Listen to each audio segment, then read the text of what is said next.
Koro wadonje mago motende gi rito alwora oganda e gwenge mag Nyatike kaunti ma Migori ojiw mondo opidh yien mondo kony e reso gwengego ma oro osebedo ka hinyo. Nok mar koth Nyatike irango ni kelo kod bedo maonge kod bunge manyalo ywayo koth.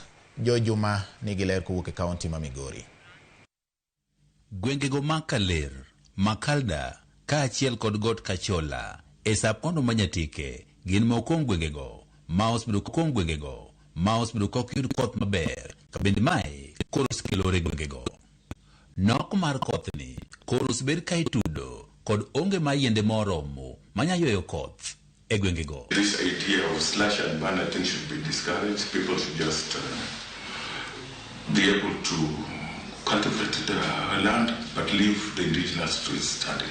Those indigenous trees are the best because they are multiple use. Without trees, we will not have these sources of livelihood. We'll have lost all of it, and we will start scrambling for the little that is there. Riwruogego mok mago mag piny owacho, ka otende kod mago mag piny owacho, koro osebiro kod chenro mopogore opogore mar jiwechego mag pidho yien e gwego mag Nyatike. Be able to take care of these trees so that they can be able to give us remembrance.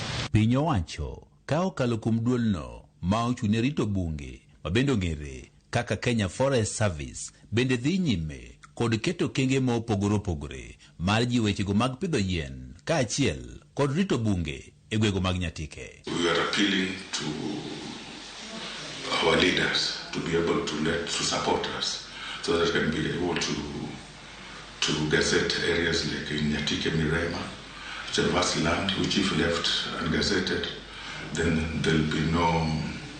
The rules and regulation on how its management can be very difficult. Trees are significant in the society in ensuring that we conserve our environment, that we protect our environment, which in turn will bring peace by itself. Kaluwore kod nok malupe, bende koro piny owacho nyalo tiyo godo e keto bunge.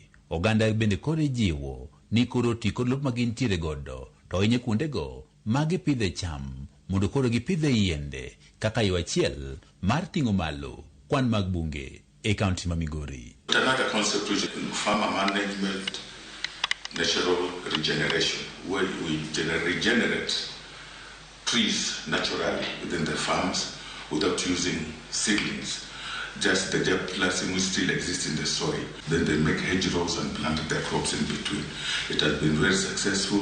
If you call public forest, cannot expand.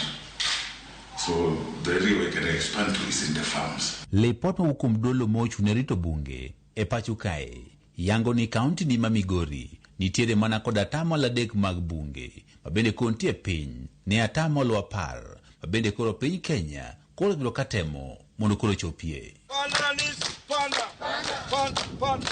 Jojuma, Ramogi TV, Migori.